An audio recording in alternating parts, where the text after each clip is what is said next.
Ukraine launched a series of missiles into Russian territory.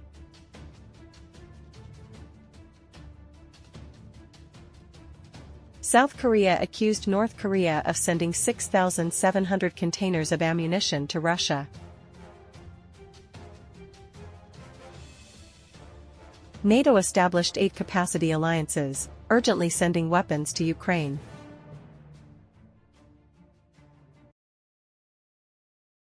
Ukraine launched a series of missiles into Russian territory. Russian air defense systems shot down a series of Ukrainian missiles and drones. The Russian Ministry of Defense announced on May 13 that the country's air defense system shot down 16 missiles and 31 drones launched by Ukraine into Russian territory overnight, including 12 missiles that flew over the border area. Belgorod World. Governor of the Belgorod region Vyacheslav Gladkov confirmed that 5 houses were damaged in Belgorod. According to preliminary information, no one was injured in the raid on this area. According to the Russian Ministry of Defense, 12 guided missiles were launched from Ukraine's Vilka multiple rocket system to attack Russian territory. The Russian Defense Ministry also said that 4 Storm Shadow missiles and 7 drones were shot down over the Crimean Peninsula. 8 drones were destroyed over the Kursk region and 4 were intercepted over the Lipetsk region. According to the governor of the Lipetsk region Igor Artemanov, a drone caused a fire at an electricity transformer station in the Kursk region. There were no casualties. The fire at the electrical transformer station was extinguished, Mr. Artemanov said. Previously, Russian officials said on May 12 that 15 people died in Belgorod when part of a 10-story apartment building collapsed after being hit by rocket fragments. Russia confirmed that the missile was launched by Ukraine and was shot down by Russian forces.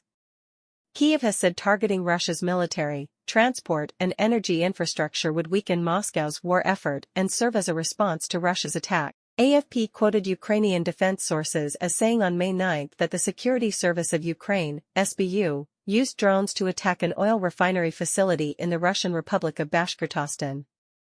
The source said the raid was carried out at a record distance. Sources confirmed that the drone flew 1,500 kilometers into Russian territory. The source added that Ukraine also raided 2 oil depots in the Krasnodar region, southern Russia. South Korea accused North Korea of sending 6,700 containers of ammunition to Russia. South Korea's Ministry of Defense confirmed that North Korea has sent Russia 3.5 million artillery shells from July 2023 to present.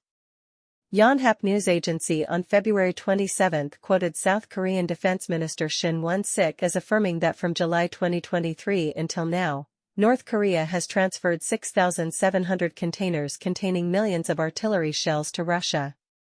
Mr. Shin estimated that the above containers carried more than 3 million rounds of 152 mm artillery shells and 500,000 rounds of 122 mm ammunition. The above information was announced by Mr. Shin to the Korean press at a press conference on February 26. The South Korean defense minister also affirmed that North Korean factories producing artillery shells for Russia are operating at maximum capacity, despite the fact that hundreds of other factories in the country can only operate at about 30% capacity due to the lack of capacity. Lack of raw materials and energy. However, Mr. Shin refused to specify the source of the above information.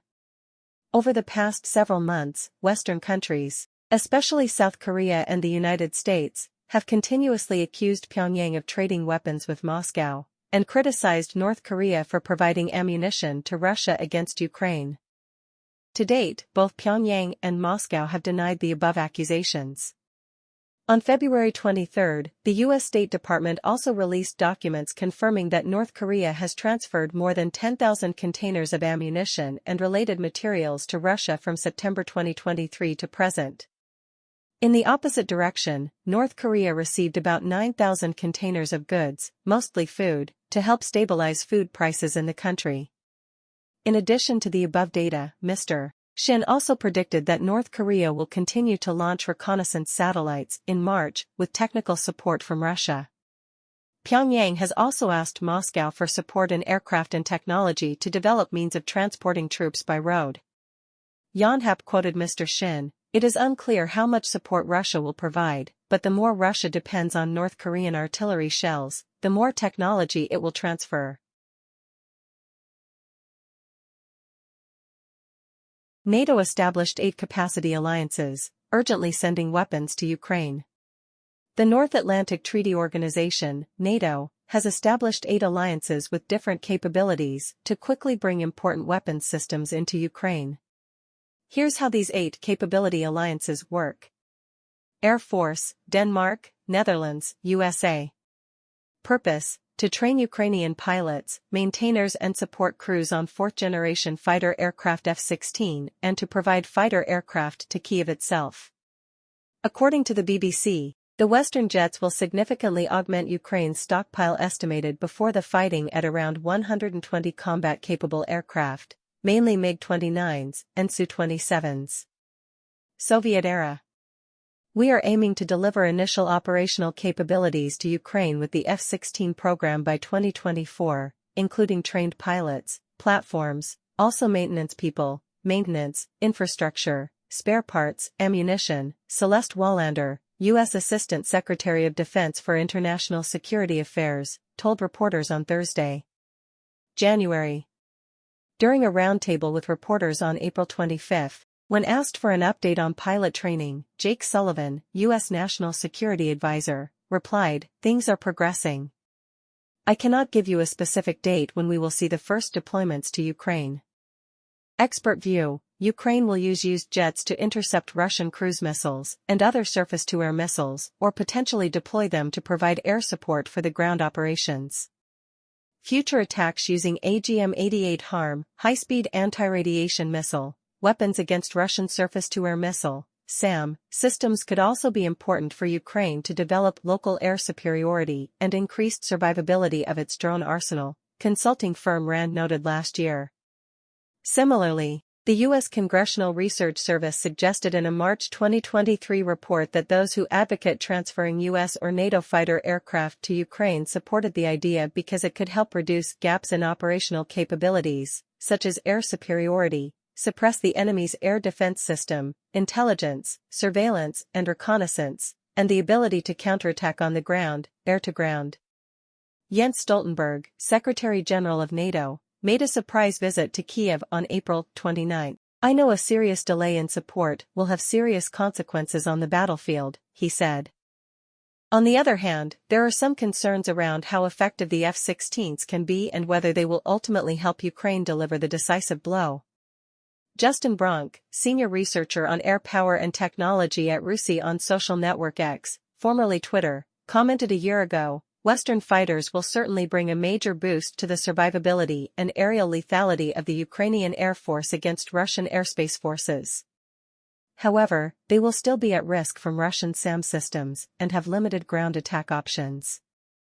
Analysis from the Quincy Institute of Management, a U.S. foreign policy research organization, shows that the long training period for pilots to become proficient in air-to-air combat, the lack of special jet stealth makes it vulnerable to Russia's S-300 and S-400 SAMs, and the fact that they will not operate in conjunction with supporting command aircraft and airborne early warning (AWACS), such as the Boeing E-3 Sentry, can all limit the usefulness of jets on the battlefield.